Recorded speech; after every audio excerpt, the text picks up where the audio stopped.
Morning, Hutchinsons. How are you? OK, fine. How have you been getting on? All right. Yeah, it's been OK.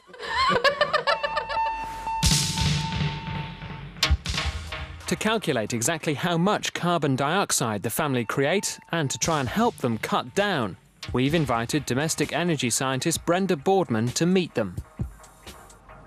Climate change is being caused by the actions of each one of us.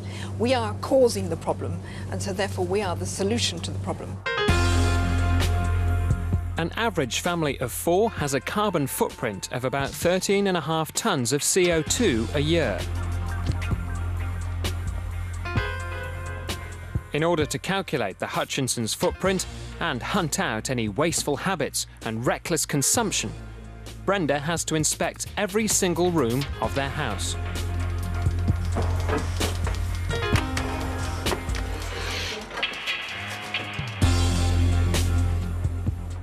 Hello, Brenda. Hi. Now look, these are the Hutchinsons. Tell me, are they dirty or are they clean? Well, I'm afraid the bad news is that in terms of carbon dioxide, they're rather heavy polluters. Dirty. Dirty. So remember the figures. An average family create about 13.5 tonnes of carbon dioxide emissions a year. The Hutchinsons create 26 tonnes, almost double. That's just from the way in which you use energy in the house, your heating oil and your electricity, and the cars. I haven't counted anything else in. Right. So just how many tonnes again? 26. 26 tonnes? Per annum as a family. Wow. Yes. I'm ashamed. Does that count breathing? No, I haven't counted breathing. That's from just this moment, breathing's over. Sorry. The Hutchinsons are going to have to radically reduce their energy consumption if they've got any chance of downsizing their carbon footprint. So I'm actually going to set you a challenge in terms of how you use your cars. You do 55 miles a day. Would it be possible to get down to 30 miles a day? I don't quite know why you're using so much oil. It may mean having the house a bit cooler. It might mean shorter showers. Oh, Andrew. But your really big challenge is the amount of electricity you're using. It would be very good if you could get down to 10 kilowatt hours a day. So the family have to cut their journeys from 55 miles a day to just 30, cut heating oil from 5 litres a day to 3.5, and reduce their whopping 24 kilowatt hours of electricity a day to just 10. It's a very tough challenge, but if they can do it, they'll get their carbon output much closer to the average of 13.5 tonnes a year. With the teenagers off to school, it's time for Dave's new routine, checking the meter. Meter reading time. But there's a shock in store for Brenda. 30, yes. Dave, can you tell me why it's only showing 244? You've been here 10 years. Because it's been round once. It's been round once. You've clocked your house. Oh, right. A good demonstration of the problem. So, Dave, this is the central heating oil to heat the house. Yes. How much has it fallen in the last day? Well, I've just been measuring it, and that works out at just over 2 litres of oil we've used. It's a good start for heating oil. The weather has been mild and they've used just 2.5 litres, well inside their 3.5 litre limit. But remember yesterday's hospital trip?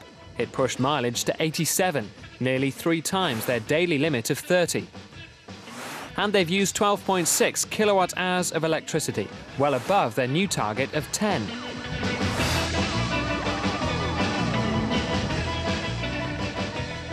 So Brenda shows them where some instant electrical savings can be made. Even I turn Inspector Clouseau. Now I've spotted a crime scene here, and that is 2 computer monitors on all the time, cycling through holiday photos. But actually it would be much better if you could turn the monitor off and then you'd save something in the region of 90 watts all the time.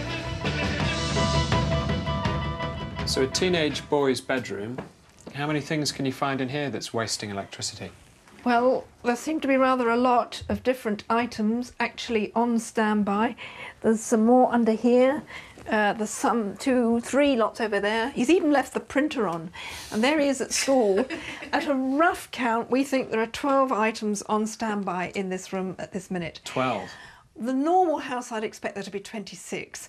The really important point with standby is that if it's on 24/7, times 25 million households, you've got a couple of power stations. always did. Right, so Helen's room, computer. Is that on? Yeah, stand by. Left on. Can we just have a look in your bathroom? Oh, if you must. You've got a jacuzzi bath here. So when you have a bath, how deep do you have it? To about there. And this is most days. Yeah, if I can get away with it. I'd have 2 a day if I could. But I think one of the interesting things that you've got now as a family is you've all got your own priorities. You've got the things that you really don't want to sacrifice, and you've got some things which you will be prepared to cut back on. How tough is this experiment going to be for the family? On paper, it looks extremely tough. What we're going to discover over the next week is how much of the consumption, the excess consumption, is behavioural, and how much they therefore can reduce, because this family really want to.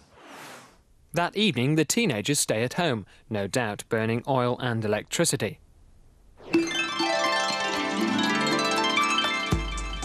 While Dave and Teresa do the 2-mile round trip to the local pub for quiz night. And guess what the questions are about? This is question 1. How much money is wasted in Britain every year by people leaving their video recorders on standby? Think millions. When in Andrew's room, there was 12 things on standby. And question 2. With the odd exception, how many miles does an average person drive in an average car every year? But you wanted me to do what? 30 personal miles a day? Yeah. 30 personal miles a day. La la la. And as the night progresses, it sinks in that Brenda's set them some pretty tough targets. But she's quite concerned that the boiler that does like the heat and the water, and I put the immersion heater in as well. Well, you've got to have lots of hot water in a big deep bath, haven't you? The Hutchinsons drove 30 miles today, spot on target. But with the teenagers at home, they used 5 litres of heating oil, blowing their allowance of 3.5. And it's the same story with electricity. They've used 15.5 kilowatt hours instead of 10. Time to get serious.